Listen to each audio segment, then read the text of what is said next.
दोस्तों, अगर आप उन लोगों में से हैं जिनको लगता है कि इजिप्ट में हुई खोजों को देखकर वैज्ञानिक सिर्फ और सिर्फ हैरान होते हैं, तो निश्चित ही आप गलत हो, क्योंकि कई बार वैज्ञानिकों का पाला इजिप्ट में खोजी गई कुछ ऐसी चीजों से पड़ जाता है जिन्हें देखकर वो भी भयभीत हो जाते हैं। तो चलिए जानते हैं इजिप्ट की उन्हीं खोजों के बारे में जिन्होंने वैज्ञानिकों समेत हर किसी को हैरान कर दिया। चलिए शुरू करते हैं आज की मजेदार video, the funerary mask of हेटनफर।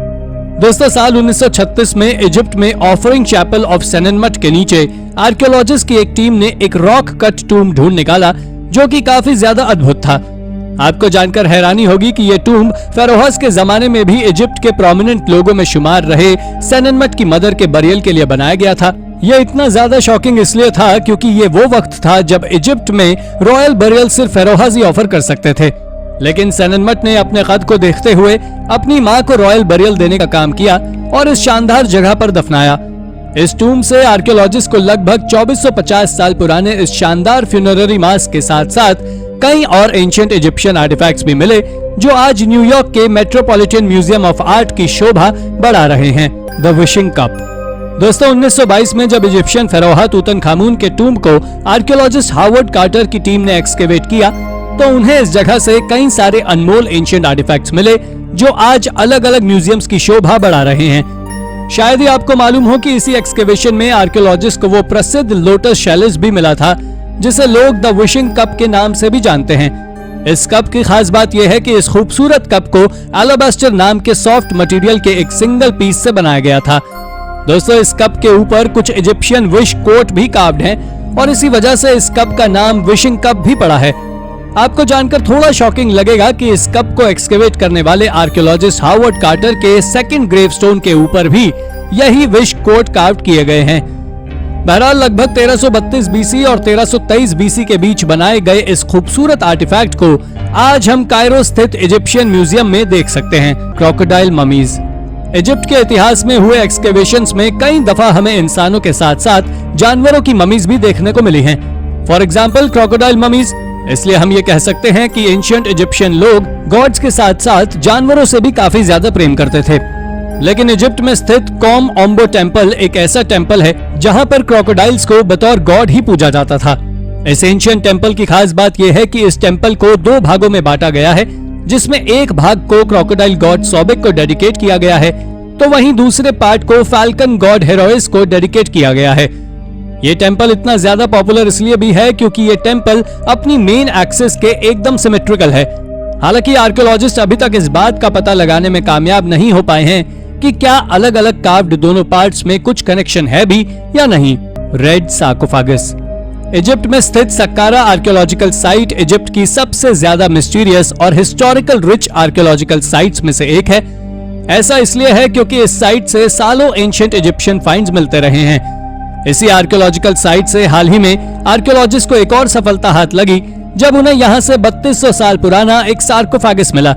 इस सार्कोफागस की सबसे खास बात यह थी कि यह अभी तक मिले सार्कोफागस से काफी अलग था। इसका कलर रेड था जो कि काफी अनकॉमन था।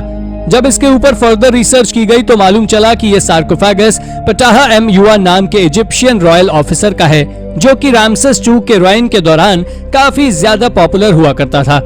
बहरहाल सितंबर 2022 में मिले इस सार्कोफेगस के इस अनकॉमन कलर के ऊपर रिसर्च जारी है। Secret doors. Pyramid of Giza दुनिया के उन चंद अजूबों में शुमार है जिनकी मिस्ट्री अभी तक सुलझ नहीं पाई है। आर्कियोलॉजिस्ट इनके ऊपर जितनी रिसर्च करते हैं वो उतना ही ज्यादा सवालों के घेरे में उलझते चले जाते हैं। हालांकि वो बात अलग है कि इनकी रिसर्च से इन पिरामिड से जुड़ी नई नई चीजें जरूर लोगों के सामने आती रहती हैं। ऐसी ही एक शॉकिंग चीज दुनिया के सामने आई साल 2020 में जब आर्कियोलॉजिस्ट ने पिरामिड के अंदर 2 सीक्रेट डोर्स को ढूंढ निकाला। ये डोर क्वीन चैम्बर से लेकर पिरामिड के बाहर निकलने वाली जगह के जोड़ने वाली 20 सेंटीमीटर की टनल में थे। दरअसल इन्हें देखकर लग रहा था कि मानो ये डोर्स अंदर रखी किसी चीज को प्रोटेक्ट कर रहे थे। हालांकि ये अभी तक सामने नहीं आ पाया है कि ये किस चीज को प्रोटेक्ट कर रहे हैं, क्योंकि इस जगह किसी इंसान का जाना लगभग असंभव है क्योंकि ये जगह बहुत ही ज्यादा तंग है। यह जगह इतनी ज्यादा तंग है कि इंडोर्स को एक्सप्लोर करने के लिए एक रोबोट की मदद लेनी पड़ी थी। हालांकि ये बात जरूर है कि जैसे जैसे टेक्नोलॉजी का और भी ज्यादा डेवलपमेंट होगा, पॉसिबली इंडोर्स के अंदर सच में आखिर क्या है वो शायद हमें पता लग सके। Stele of ink. दोस्तों, इजिप्शियन कल्चर में जब कोई भी इंसान कुछ बड़ा या अनोखा काम करता था तो उसके कार्य को पत्थरों या फिर लोहे के किसी स्टेल पर कार्व कर रख दिया जाता था, जिससे वो बाद में याद किया जा सके। साल 1858 में इजिप्ट में स्थित मॉर्चुअरी टेम्पल ऑफ हैटशेपसुट में archaeologist Francis August Ferdinand Marriott को एक ऑफरिंग स्टेल मिला, जो कि इजिप्शियन स्टाइल के बिल्कुल भी कॉमन नहीं था। ऐसा इसलिए था क्योंकि ये स्टेल पत्थर या लोहे की बजाय वुड का बना हुआ था। हालांकि देखने में ये स्टेल बिल्कुल भी वुड का नहीं लग रहा था, क्योंकि इसे बनाने वाले ने इसको काफी अच्छी तरह से पॉलिश किया हुआ था, जिससे ये काफी ज्यादा शाइनिंग दिखता था और पता ही नहीं चलता था कि ये वुड का बना हुआ है। इतना ही नहीं, इस स्टेल के ऊपर काफी सुंदर सुंदर कार्विंग्स की गई थी, जिसमें मोंटू प्रीस्ट अंक एफ.एन. खोंसू को दिखाया गया था, जो फाल्कन गॉड री हॉरक्ती को कुछ ऑफर करते हुए दिखाई दे रहे थे। The giraffe. दोस्तों, सहारा डेजर्ट को दुनिया के सबसे बड़े डेजर्ट के रूप में माना जाता है, जहां पर दूर दूर तक जानवरों की तो क्या, कांटों तक की कोई जगह नहीं है। सहारा डेजर्ट के हार्ट कहे जाने वाले टेनियर इलाके में, जिसका मतलब है खुद यही कि वेयर देयर इज नथिंग, कुछ ऐसा मिला जिसने आर्कियोलॉजिस्ट के सिरों को चकरा कर रख दिया। इस जगह पर उन्हें स्टोन रॉक्स पर इस रीजन में नहीं पाए जाने वाले जिराफ्स की पेंटिंग्स कार्व्ड मिली हैं। खैर, आर्कियोलॉजिस्ट ये बात को मानते हैं कि इस जगह पर कभी इजिप्शियंस का रूल हुआ करता था, तो शायद उन्होंने इन पेंटिंग्स को यहाँ कार्व्ड किया होगा। लेकिन हैरानी की बात तो यह है कि जिराफ तो इजिप्ट में भी रेयर हैं, तो आखिर 2000 साल पहले कौन इस जगह पर आकर जिराफ की इतनी शानदार पेंटिंग्स कार्व्ड करके चला गया? होप कि इस बात का जवाब हमें जल्दी मिल सके। The great pyramid. जब भी इजिप्ट के पिरामिड्स का जिक्र हमारे सामने आता है तो सबसे पहले हमें गीजा के पिरामिड्स का नाम ही दिमाग में आता है। लेकिन आश्चर्य की बात तो यह है कि जिस पिरामिड ने गीजा के पिरामिड्स को बनाने की प्रेरणा दी, उसको शायद ही कोई जानता हो। जी हाँ दोस्तों, गीजा के पिरामिड्स बनने से कहीं पहले पिरामिड्स ऑफ योजर का निर्माण कर दिया गया था। आज से करीब 4500 साल पहले इजिप्शियन फेरोहा जोजेर ने इसका निर्माण करवाया था, और यह पिरामिड एंशिएंट इजिप्शियन आर्किटेक्चर का एक बेहतरीन एग्जाम्पल है, जिसे पत्थरों को सीक्वेंस में जोड़ जोड़ कर बेहतरीन तरीके से बनाया गया था। हालांकि धीरे धीरे ये पिरामिड देखरेख के अभाव में कमजोर होता चला गया, जिससे इसका ऊपरी हिस्सा थोड़ा सा गिर गया और इनकी हाइट थोड़ी कम हो गई। लेकिन वर्तमान में इस साइट को प्रिजर्व किया जा रहा है और अब तो ये साइट यूनेस्को की वर्ल्ड हेरिटेज साइट्स तक में शुमार हो चुकी है। Made for a king. Archaeologist को इजिप्ट इतना ज्यादा पसंद यूं ही नहीं आता। इसके पसंद आने के पीछे काफी वजहें भी हैं, जिसमें सबसे बड़ी वजह यह है कि आर्कियोलॉजिस्ट ढूंढते कुछ हैं और उन्हें एक्सीडेंटली मिल कुछ और ही जाता है। ऐसा ही कुछ हुआ साल 2019 में, जब एक फ्यूनररी टेम्पल की खुदाई के दौरान आर्कियोलॉजिस्ट को एक एंशिएंट पैलेस नजर में आ गया और इस पैलेस तक उन्हें एक हिडन डोर लेकर गया, जो हजारों सालों से बंद था। जब आर्कियोलॉजिस्ट ने नीचे जाकर देखा तो उन्हें इस जगह पर एक काफी बड़ा पैलेस मिला, जिसे देखकर लग रहा था कि यह किसी राजा के लिए ही बनाया गया होगा। दीवारों पर मिली कार्विंग्स ने उस राजा का नाम भी रिवील कर दिया। दीवारों पर लगभग 3000 साल पहले रूल करने वाले इजिप्शियन फेरोहा रैमसेस II के रॉयल मार्क्स बने हुए थे। इसलिए आर्कियोलॉजिस्ट को समझने में बिल्कुल भी देर नहीं लगी कि इस पैलेस को किसके लिए बनाया गया था। बहरहाल बात करें इस पैलेस की, तो ये पैलेस काफी ज्यादा खूबसूरत है, जिसके ऊपर अभी भी रिसर्च जारी है एंड होप कि आने वाले वक्त में हम इस पैलेस के बारे में और भी कुछ जान सकें। Saqqara bird. इजिप्ट की प्रसिद्ध सक्कारा आर्कियोलॉजिकल साइट पर साल 1898 में आर्कियोलॉजिस्ट को एक बर्ड की रेप्लिका मिली, जिसने सभी को चौंका दिया। लकड़ी की बनी इस बर्ड की खास बात यह थी कि 2200 साल पहले की बनी हुई होने के बावजूद भी ये बर्ड एकदम सिमेट्रिकल थी, यानी कि अगर इसे किसी टेक्नोलॉजी के द्वारा उड़ाया जाता तो ये उड़ने में पूरी तरह सक्षम थी। आर्कियोलॉजिस्ट इस बात से काफी ज्यादा शॉक थे कि आखिर उस टाइम पर बिना किसी प्रॉपर मेजरमेंट टेक्निक के एंशिएंट इजिप्शियन लोगों ने इस बर्ड को बनाया कैसे होगा। हालांकि इस बात के जवाब तक आज भी उनके पास नहीं है, लेकिन इतना जरूर है कि उस वक्त भी साइंस काफी ज्यादा एडवांस थी, जो ऐसे ऐसे अनोखे काम लोगों से करवाती रहती थी। बहरहाल वर्तमान में यह खूबसूरत बर्ड इजिप्ट के कायरो म्यूजियम की शोभा बढ़ा रही है, जहां पर जाकर आप इसका दीदार जरूर कर सकते हैं। The vampire graveyard. दोस्तों, हाल ही में निकोलस कोपरनिकस यूनिवर्सिटी के आर्कियोलॉजिस्ट ने पोलैंड के पियान में अब तक की सबसे डरावनी खोज की है। दरअसल उन्होंने वहां से एक वुमन स्केलेटन को खोजा है, जो 17वीं सेंचुरी के समय का है। लेकिन जब उन्होंने उस वुमन स्केलेटन की जांच की तो उन्होंने जो पाया उसने सभी को चौंका कर रख दिया। ऐसा इसलिए क्योंकि उस रिसर्च से ये बात सामने निकल कर आई थी कि उस वुमन को मिट्टी के दलदल में जानबूझकर फेंका गया था और तो और उसके गले के ऊपर भी एक धारदार सर्कुलर रिंग को ठोका गया था। साथ ही उसके हाथ और पैर भी हथकड़ियों से बंधे हुए थे, जिससे एक बात तो साफ होती है कि लोगों ने इसे जिंदा दफनाया था। आर्कियोलॉजिस्ट का मानना है कि वहां के लोगों ने उसे इसलिए ऐसा दफनाया था क्योंकि वो एक लेडी वैम्पायर थी। हालांकि उनका केवल ऐसा मानना है, लेकिन अब तक इस बात की पुष्टि नहीं हो सकी है। अरागोनीज कासल। दोस्तों, इटली के नेपल्स कोस्ट पर इशिया आइलैंड नाम का एक आइलैंड मौजूद है। यह आइलैंड पूरे मेडिटेरेनियन का सबसे सुंदर आइलैंड है, लेकिन इसके पीछे की हिस्ट्री काफी ज्यादा डार्क है। इसके साथ ही इसी आइलैंड पर पूरे यूरोप के सबसे शानदार कासल्स में एक अरागोनीज कासल भी मौजूद है, जो देखने में किसी जादुई किताब में बताए गए महल की तरह लगता है। ये चारों ओर से दीवारों से कवर्ड है, लेकिन वहीं एक छोटा सा ब्रिज बना हुआ है जो इस कासल तक पहुंचने का इकलौता रास्ता है। आपको बता दें कि इस कासल को 474 बीसी में बनाकर तैयार किया गया था, जिसे या तो एक फोर्ट्रेस की तरह यूज किया जाता होगा या फिर एक सिटी की तरह।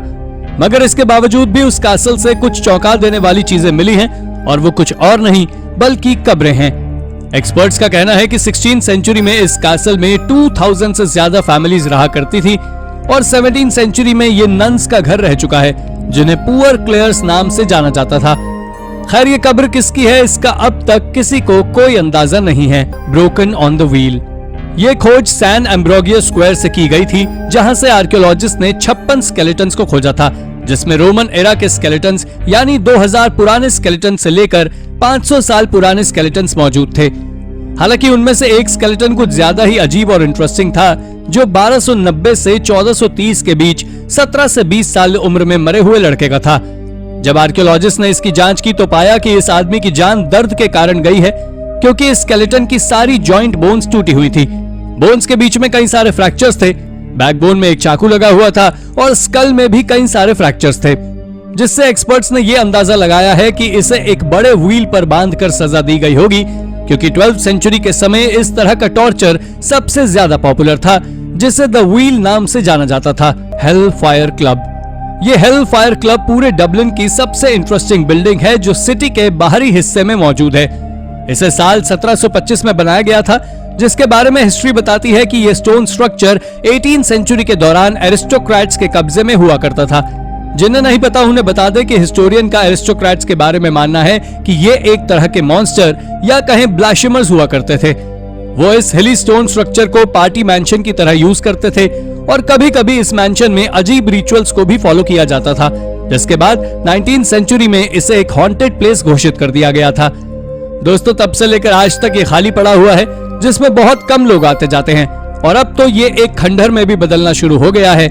और इसी के एक्सकेवेशन के दौरान आर्कियोलॉजिस्ट को वहां से एक कब्र भी मिली थी, जो आज तक एक मिस्ट्री बनी हुई है। Seaward hands. ये बात साल 2012 की है, जब आर्कियोलॉजिस्ट ने एवरिस नाम की प्राचीन सिटी में एक पैलेस को खोजा था। एवरिस नाम की यह सिटी इजिप्ट के कायरो से नॉर्थ ईस्ट में नाइल और डेल्टा के पास है। ये डिस्कवरी इतनी ज्यादा विचित्र है कि इसके बारे में जानने के बाद आपके रोंगटे खड़े हो जाएंगे। दरअसल बात कुछ ऐसी है कि आर्कियोलॉजिस्ट ने उस पैलेस के ग्राउंड फ्लोर पर 4 गड्ढों को खोजा था, लेकिन वो कोई साधारण गड्ढे नहीं थे, बल्कि उन पिट्स में से 2 पिट्स में एक ह्यूमन स्केलेटन के साथ 16 राइट हैंड्स मौजूद थे, और वहीं 2 बचे हुए गड्ढों में भी 14 हाथ मौजूद थे। इनमें से 2 गड्ढों को उस पैलेस के थ्रोन रूम यानी राज्यसभा वाले रूम में खोजा गया था, और 2 गड्ढे वहीं पास के दूसरे कमरे में मौजूद थे। आपको जानकारी दे दें कि इन खोजे गए हाथों में से कुछ का आकार नॉर्मल हाथ से काफी ज्यादा बड़ा था, तो वहीं कुछ हाथों का आकार इतना ज्यादा बड़ा भी था कि वो देखने में किसी जायंट के हाथ की तरह नजर आ रहे थे।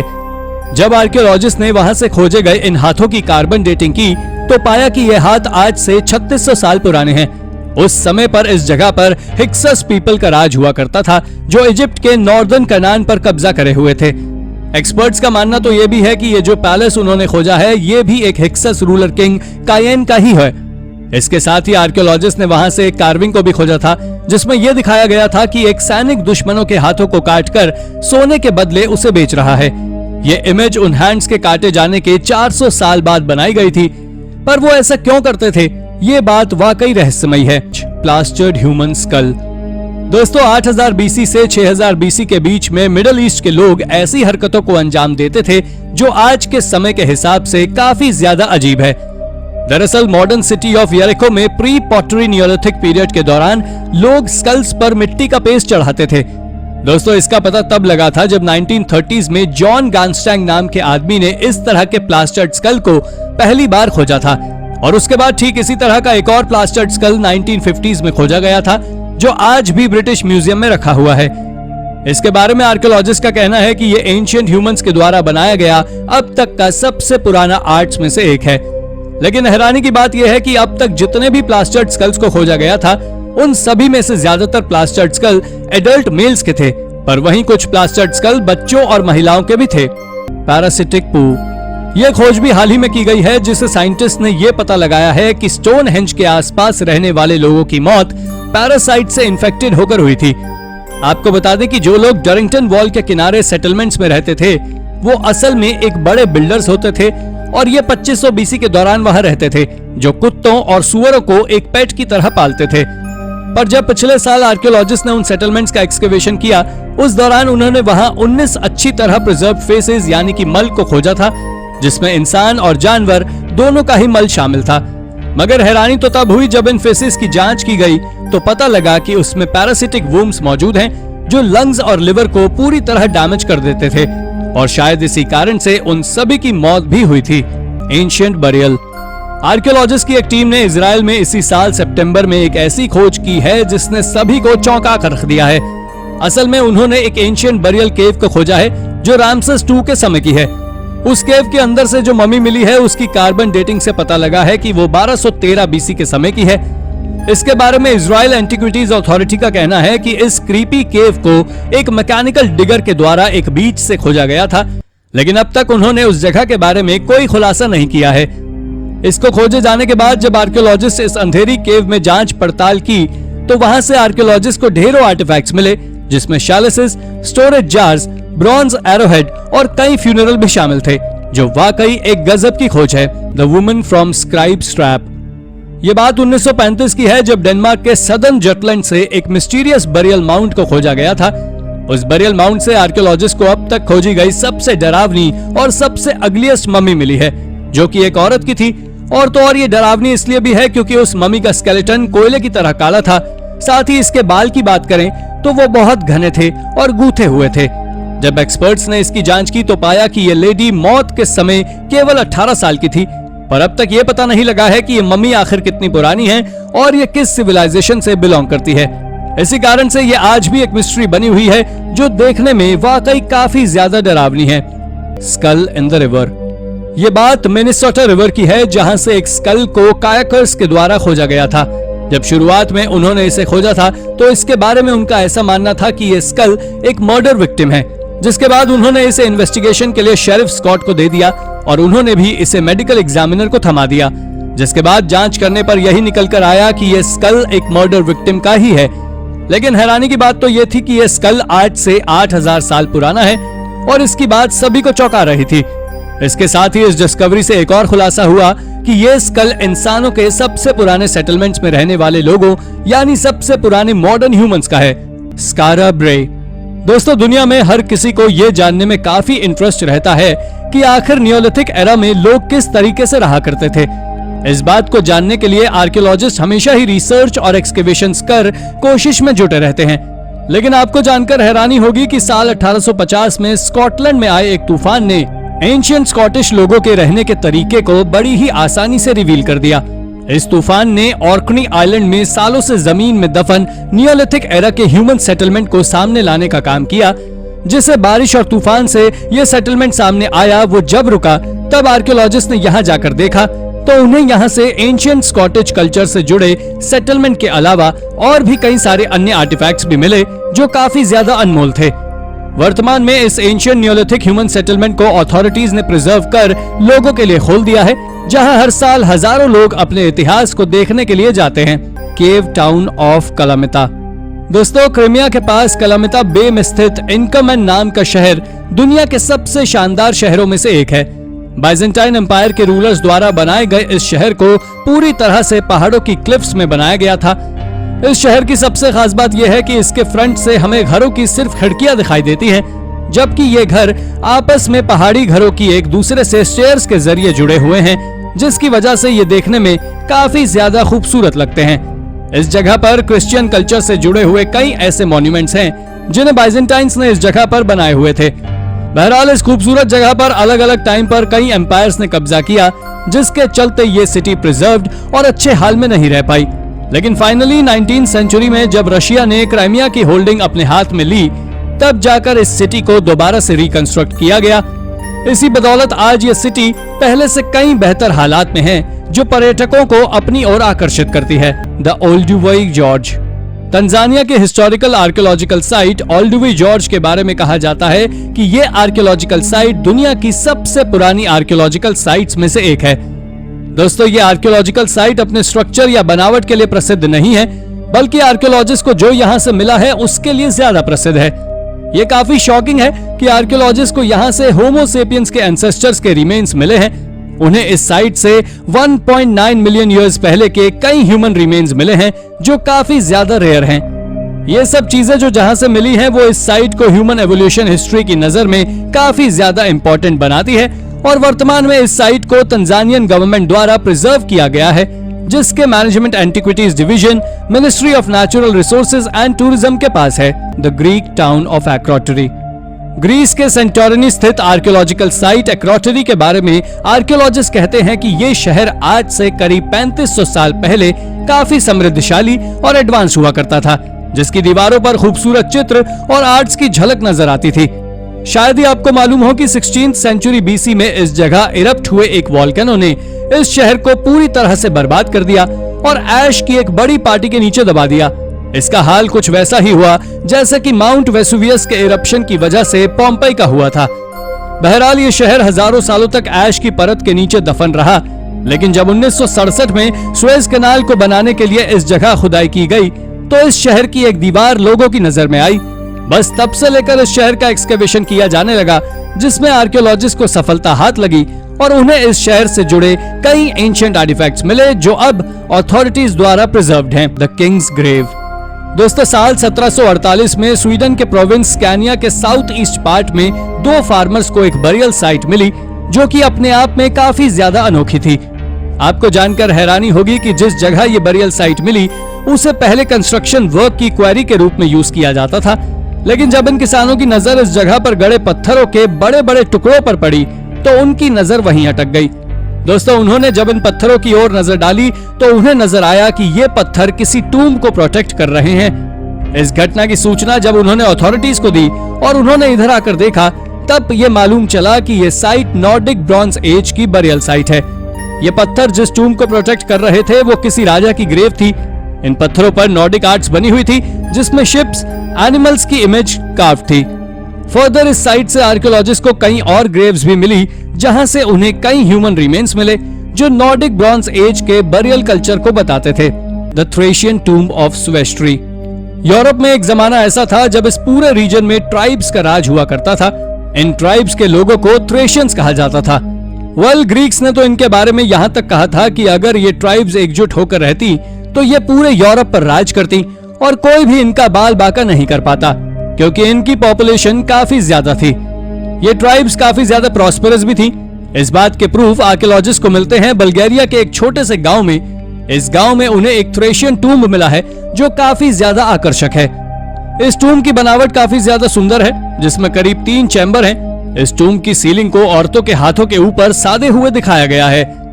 आर्कियोलॉजिस्ट के मुताबिक ये 3rd सेंचुरी बीसी में बनाया गया टूम्ब गेटाई ट्राइब के किसी वेल्दी रूलर का है, जिसे यहाँ दफनाया गया था, और वर्तमान में यूनेस्को की वर्ल्ड हेरिटेज साइट में शुमार इस टूम्ब के लोगों के एग्जीबिशन के लिए खोल दिया गया है। गगांटिजा टेम्पल। दोस्तों, माल्टा के गोजो आइलैंड पर स्थित गगांटिजा टेम्पल दुनिया के सबसे मिस्टीरियस टेम्पल्स में गिने जाते हैं।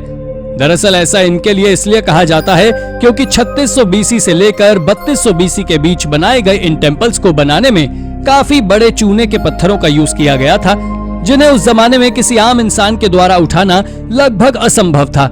इसलिए यहाँ के लोग मानते हैं कि उन्हें जायंट्स लोगों ने बनाया था, और शायद यही वजह भी है कि इन टेम्पल्स को जायंट्स टेम्पल भी कहा जाता है। बहरहाल बात करें इन टेम्पल्स की, तो ये टेम्पल्स काफी ज्यादा खूबसूरत हैं। आर्कियोलॉजिस्ट को इन टेम्पल से कई सारी एनिमल बोन्स मिली हैं, जो इस ओर इशारा करती हैं कि किसी जमाने में इन टेम्पल्स को प्लेस ऑफ गॉड ऑफरिंग्स के रूप में यूज किया जाता था। ये एंशिएंट साइट आज यूनेस्को की वर्ल्ड हेरिटेज साइट में शुमार है। वॉल्यूबिलीज। मोरक्को स्थित आर्कियोलॉजिकल साइट वॉल्यूबिलीज एक ऐसी आर्कियोलॉजिकल साइट है जो अपने आप में काफी ज्यादा अलग है। 3rd सेंचुरी बीसी में मॉरिशानिया कैपिटल के रूप में बनाई गई इस सिटी पर कई सिविलाइजेशंस ने कब्जा किया, जिसमें रोमन्स और इड्रिसिड डायनेस्टी का फॉर्मेशन करने वाले इस्लामिक रूलर इड्रिस भी शामिल हैं।